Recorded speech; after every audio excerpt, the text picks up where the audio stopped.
দেখো আজকে সকালটা ঠিক কী দিয়ে শুরু করলাম আর কী কী খাচ্ছি ওইটাই তোমাদের সাথে শেয়ার করছি। চলো তো দেখো সকাল সকালে আমি শুরু করলাম ব্রেকফাস্ট খিচুড়ি আর আলু ভাজা দিয়ে। আগের দিন রাতে বানিয়েছিলাম ওইটাই ছিল, ওইটাই ব্রেকফাস্টে খেয়ে নিলাম। আর দুপুরে খেলাম দেখো থুর বড়া আর ঢেঁড়স ভাজি, সাথে ছিল ইলিশ মাছের পাতুরি। ওইটা দিয়ে দুপুরবেলা খুব মজা করে খেয়ে নিলাম। ইলিশ মাছ কারা কারা ভালোবাসো না আমাকে একটা কমেন্ট করে জানাবে।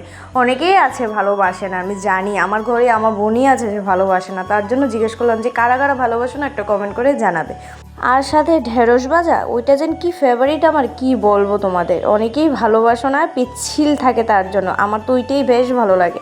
তারপর চলে গেলাম রাতে। রাতে ছিল গরম ধোয়া ওঠা চিকেন, তোমরা দেখতেই পেলে কীভাবে ধোয়া উঠছে।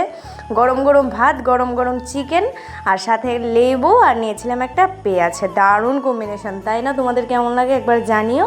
এত গরম ছিল কি বলবো, আমি হাতে নিতেই পারছিলাম না। তোমরা দেখতেই পেলে আমি নিয়েছি, তারপর হাত থেকে ফেলে দিয়েছি, কারণ এত গরম ছিল। যাই হোক চলো, আমার তো রাতে মানে সারাদিনে খাওয়া দাওয়া তো তোমাদের সাথে শেয়ার করলাম। তোমরা কী কী খেলে আমাকে কমেন্ট করে জানিও। চলো নেক্সট ব্লগে দেখা হচ্ছে, টাটা।